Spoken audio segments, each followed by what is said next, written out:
Hello, JC. Welcome to Metalkaoz. I'm Dimitris. How are you? I'm doing well, man. Thank you for having me here in space. Nice to meet you. Absolutely. It's my pleasure, to be honest. The band has been started in 2021. Yep, So that's true. did you did you guys think that after 4 years we will be talking about the second Phantom album? I mean, I expect so. Really? I hope that it's a really different album from what we had been doing before, which, well, we had that one album and that little EP, so it's not Right? really like, oh, it's seven albums after, but still, it's like, um, we took more time to make this. We took more liberties with this, and we also tried to push it to the extreme in all senses. So hopefully, it Mhm. will be talked on about in more years. But still, did you imagine that the band will start releasing one album and then an EP and then, like you said, the second album? Did you ever think that this was possible? I'm asking, I'm only saying this because it's not an easy thing to be a young band these days. That's why I'm what I'm saying. Yeah, man, it's weird. To be honest, I didn't.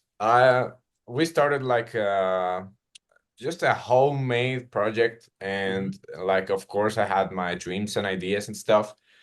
But I don't know.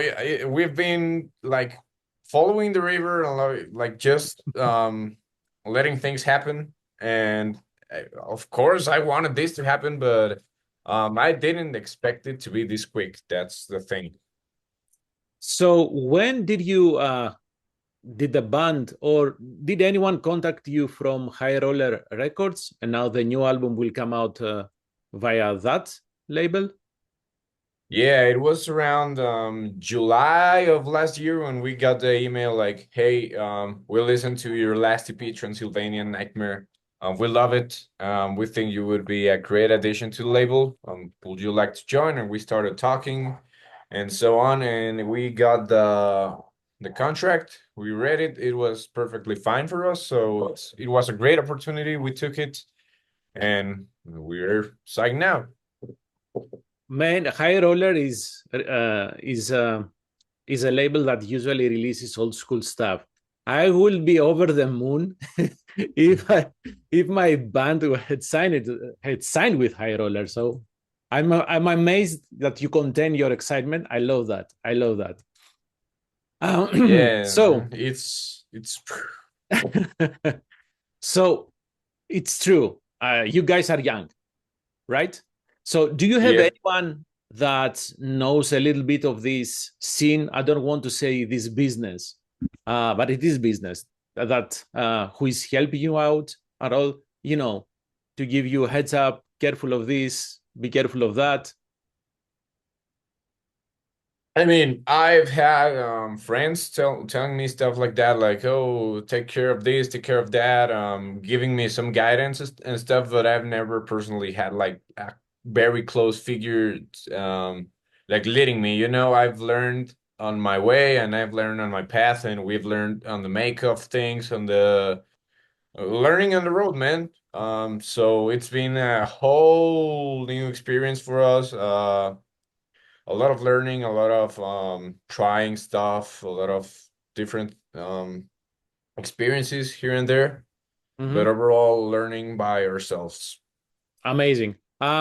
Okay, so when you said that you took your time for the second album, so how long would you say the band was working on the second album? I'd say the complete year, like all of 2024, we were like obviously focused on like the live presentations we had because we had like our very first times playing in big festivals here in Mexico, but Great. also we all the time we were rehearsing and stuff, we were writing. We usually never stop to write. We just finished this new second album and we're already working on the third one. So what I mean by most time, because I don't know how your standard of time is or for more people, is, but for us, it's like, okay, I usually sit down, write, and have a song ready in like 1 or 2 days. But for this album, we took like the whole year to make every song and make every song work out. So yeah, it was more time in the making, more time in the writing, more time in the recording, even. So yeah, a general bit more of like a quick pace, but not as quick as we worked on the AP and the last album. Right, right. And you, or should I say, the band did the production and the mixing? We had a sound engineer who has helped us out before with the other material, who's named Hector. He's the owner of this studio, Neutron Studios, which is more like a moving studio. You know, we set up the studio down here in my house in a spare room, Mm-hmm. and like we put the drums there, the microphones, the whole thing, and yeah, we spent like 2 months working on the album, like all of November and December. And well, the production was led by, okay, like the executive production, like the funding, of Mm-hmm. course, it was the label who has helped us out enormously, High Roller Records. And afterward, like the whole production and guidance of how we wanted the record to be was, of course, us, the band. And Hector was the engineer, the guy doing the magic on the studio in there. On the soundboard, yeah. Yeah. And this time around for the mastering, you sent the album in Germany, right? Yep, to Patrick Angel from Temple of Disharmony. It was actually like picked by the label because we had a master here by Hector, but we weren't quite satisfied. So the label said, "Hey, we know this guy. He's worked on.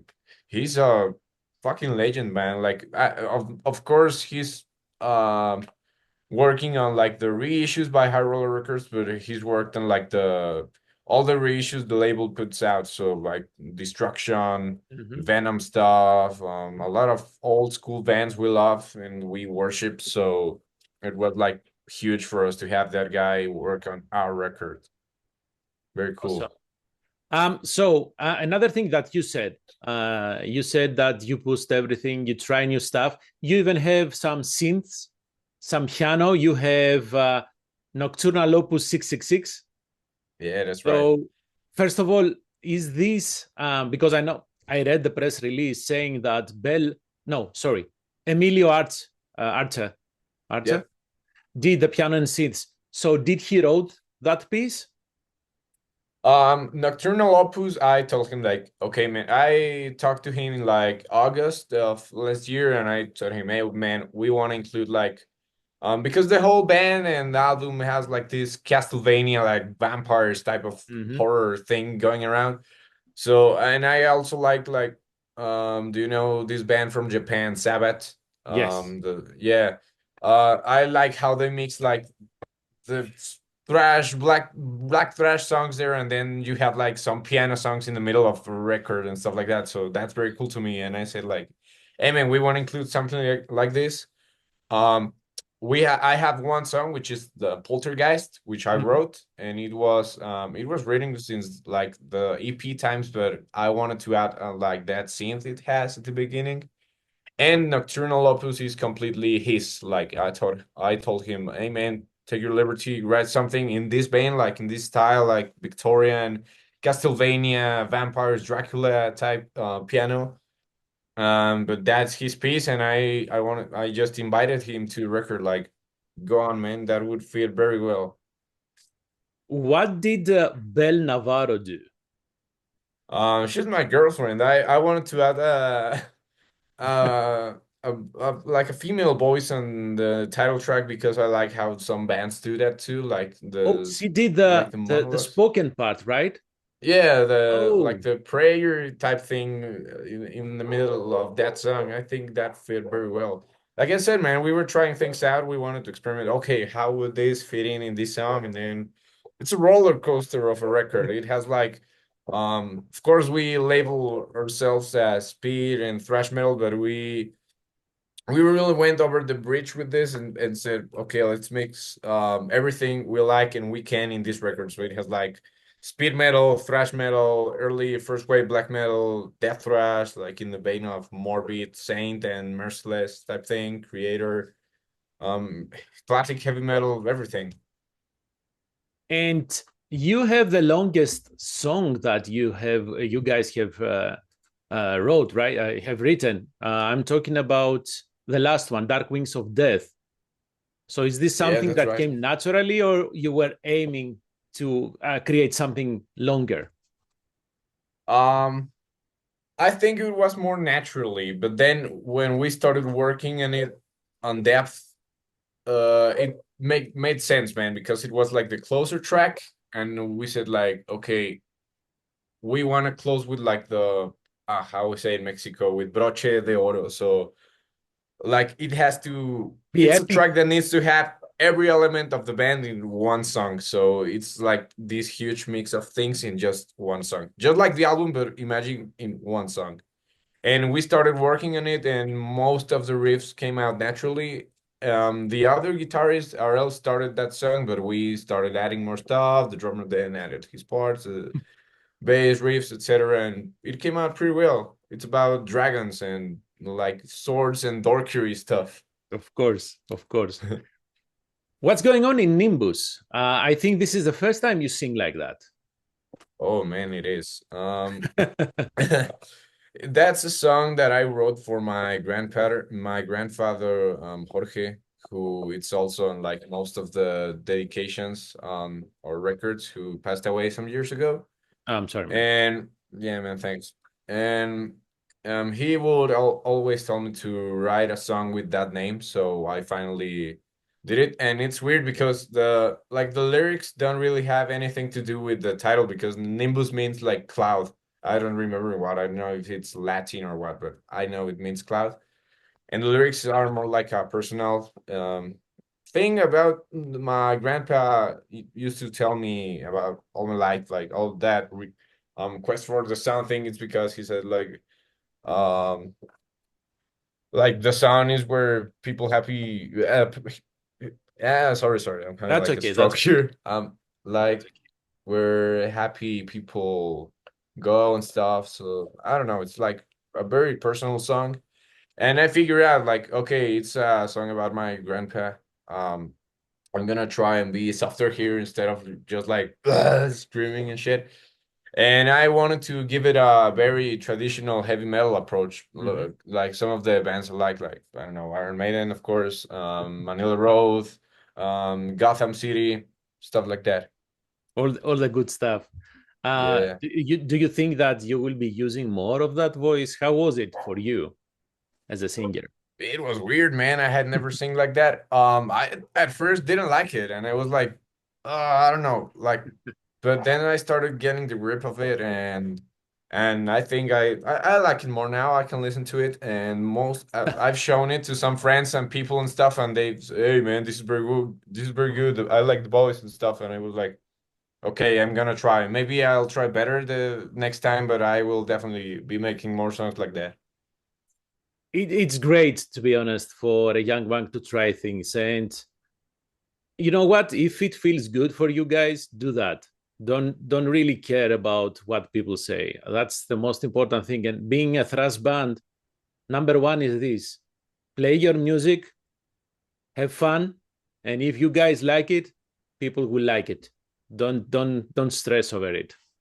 Sure, man. Yeah, we don't really care about what people say. We play this music for us and for the sake of what we like and having fun with it, and trying things out, man. And it's been great so far. So we'll keep it up. And well, we are Yes. seeing people like it too, so it's cool. Yes. Um, Megan LeMay, right, was the name of the artist who did the cover artwork. So you mentioned them many times: dragons, Dragulas, Castlevania. So what input did you give her? Did you give her for what did you want it as a cover artwork? Um, we gave her. I like to draw a lot, so I have like all my sketches and stuff here. I draw the band's mascot, the logos, the flyers, everything. But for this, I specifically wanted her because I had seen her artworks for other bands like Sphinx, Cruel Force, recently Sex Mag, and it's fantastic, man. It looks like straight out of the 80s. So I was like, we need her to do this one. I sent her some sketches and stuff, but not something really solid, like more of the concept, like okay, Wilbur, who's our mascot, or the Phantom, in a bridge killing some guys in the style of like Endless Pain or some heavy load artworks. In a very Castlevania Dracula setting with the castle at the background, because in every cover so far there's been the castle. Like in the first one, it was like this guy on a cave, and in the background you can see the castle or shadow on the moon. The second one, it was him like with an orb inside the castle. So now I wanted the castle to be closer, but still an element there. And dude, she did a fantastic work. It was, we were blown away with the result. It's our best cover art yet. So mad props to her. Lyrics. When do you start writing lyrics? Before or after you have a riff at least for a song? After the riff, we Okay. first write all the riffs, and after that's done, I start writing the lyrics for So all songs. do you have any I don't know, any method that you start writing lyrics, or you may be watching a movie or reading something and then an idea comes to mind? Yeah, both of those. Mainly, I like a lot to check out different inspiration from, like you say, books, movies, comics, even games. Like I like a lot of old school games. I think I've mentioned it a ton on the interview so far. We're obsessed with old school Castlevania games, but also stuff like Ninja Gaiden, Contra, things like that from the NES from the 80s. I've always been a huge fan, so a lot of my inspiration comes from there.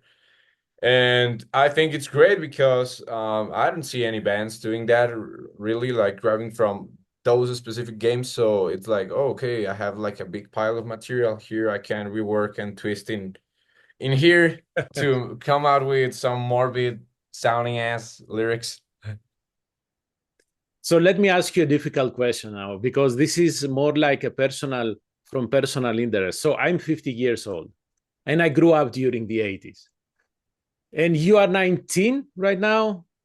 Yep, I am. So please tell me, what do you like about the 80s?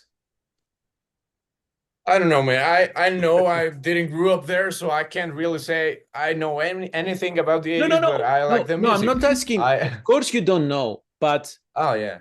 what do you like from that era? Because right now, we have everything on our phones, for example. What is that? What are those things that you like from that time period that you don't find during these days? If I'm making sense.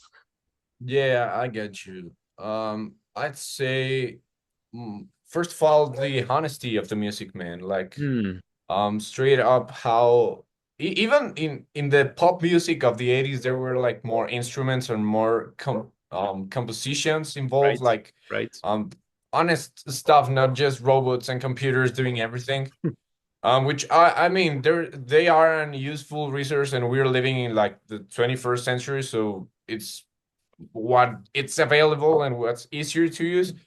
But also, like I feel some of this stuff is soulless. Hmm. And also, I don't know, even like the physical formats are something I really like. I have a full collection of vinyls there. There's nothing like owning the music actually and having like a record in your hands, opening it, smelling it, looking at the cover for hours while it's spinning. That's some kind of magic in that. And it's something we are very passionate about. So we like that a lot. And of course, man, heavy metal from that era is the best heavy metal. So we love it. I grew up with that because my dad and my uncles listened to that, and also my grandpa from my mom's side, the one who is still alive. Um, so there you go, man. That's what I grew up with, and that's how Phantom came to be. So I will shake your hand right now if we were in person, because I love what you said and I agree. But if I say these things being 50 years old, someone will say, "Oh, he's just an old guy Nah, man, complaining don't about." worry, no. But what you said is yes, I agree in everything you said. And also, I love that you guys did at least the two videos on your own, or the first one only, or both of them. Uh, both of them. We like to. We also like that. Like, it's very fun to make things on your own and like DIY some stuff. Even with okay, we have the big label now supporting us and stuff, and they helped us out with another video with some budget. Mm. The one that's coming out next Friday, the Yep. Tower of Seth. But for most of our videos, it's been edited by me and filmed in like parks and forests and stuff like that. And it's very fun to make things from scratch, man. It's it stretches your creativity. So Yes. it's very fun to make goofy videos that look like B movies from that time. It's very cool. And some So people even laughed at. Some people are, oh, that sucks, and we're just laughing at it because it's fun for us, and it's like kind of the point, like, okay, take it serious, but not that serious. right, absolutely, absolutely. And Thunderbeast, you did film that in a park. Yeah, we did. The Thunder Beat, the song about storms and thunders and metal in the sunniest day of the year. So was it strange? Did you have people looking at you guys doing all that stuff? Uh, it's funny because it's like a park that's just beside a church. Oh, So there were like old ladies coming out, and you're just like what are you this. doing? But they really they didn't say anything. The one we had more problems with was with the title track, the Tyrants of Wrath video, because we went to a bigger church, Mhm. very it's a medieval church here, built like in the colony times. But it's built in like this Gothic style, so it was perfect for the Yeah. video. It looks like Dracula's castle. Um, but we went there and there were crazy people around there, man. It's like in a bad area of the city. Oh, And there were like hobos screaming weird things at us. And then there was a crazy lady there who like started like I mean some of the most religious people are the worst sometimes, man. We weren't doing anything. We were saying, oh, this is super cool. We weren't even being like disrespectful or anything. hmm. And she started scolding us and telling us to get the fuck out of there because of how we were dressed and stuff. And we were like, what the fuck? And then she started following us. And that's when we got a bit more like, oh, fuck you. Like, you're Jesus Christ worst thing and stuff like that, man. But yeah, it was funny, but weird. Oh, I can only imagine. Thank you. Thankfully, nobody got hurt because, yeah, people are crazy, especially these days. I don't know if you noticed. So Yeah, please man. Stay safe. be extra careful. You have on Absolutely. September, October, a European tour. This will be the first time, correct? Yep, With it Evil will. Cat. Yeah, from Brazil. Very cool. Absolutely. So, how much time will you have? We will be over there for about almost a month. We will Oh be no, from. I'm asking how much time will you have on stage? Oh man. Well, we're. I'm not really sure because both bands are like headlining. Hmm. So we're like, I don't know if we're gonna be switching that tonight or if we're gonna be headlining some days and then I think that's how it's gonna be. I'm not really sure. Okay. But we're headlining, so I guess like 1 hour sets. It's gonna be a good amount of time, not like super tiny, super short thing, but it's gonna be cool. Have you ever toured again, at least far away from home and for that long of time, almost a month? No, man, it's gonna Yes. be wild, dude. We've been out of home by now. We've been like in other states of Mexico and stuff, in festivals and things like that. But it's usually like, oh, we go for a weekend or some days, and then we return back home. It's gonna be the longest we've ever been back home, and the more far away we've been. Right. So please stay healthy. Of course, man. Yeah, no. and take We're care of very yourselves. anti drugs and stuff No, no, like I that. was, come on, man. I wasn't talking Nah, about man, no. No, that. I was just saying, man. But yeah, of course, we're gonna take care in all aspects of life. Yeah.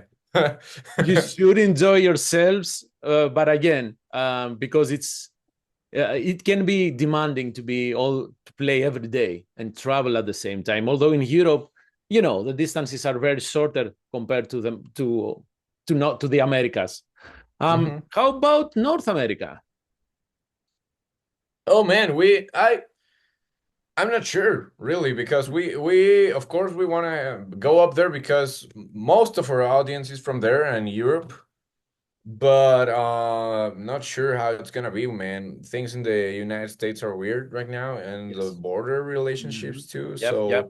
So we got invited to Hell's Heroes. I don't know if I can be saying this right now, but we're playing Hell's Heroes next year in Texas. But that's all I know for now. I don't That's a know if great there's gonna be a festival, by the huge. way, and hopefully Yeah. we will be there next year too. So I will be so happy to see you guys there. Sure, man. You're very good. You're very cool, man. So yeah, it's gonna be cool to meet up there. And yeah, but I don't know. I don't know about a full plan on touring the US for now, but we're definitely hitting Hell's Heroes. We're confirmed for that, so expect the news very soon. And see you there. Amazing, amazing. JC, thank you very much for taking the time.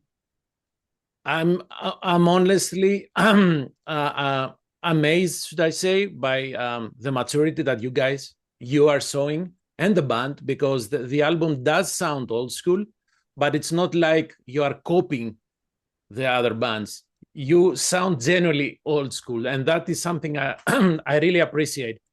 Have a Thanks, great man. time touring. Stay safe. And I don't know. Hopefully, we'll see you guys in Chicago, or we can meet in Hell's Heroes. Oh yeah, man. Thank you very much for the interview and your questions and the time and for having us here. Glad you enjoyed the album. And Absolutely. yeah, see you later, man. We'll see you someday. Absolutely. Have a great rest of your day, man. Appreciate it. Same for you, bro. Bye bye. Cheers.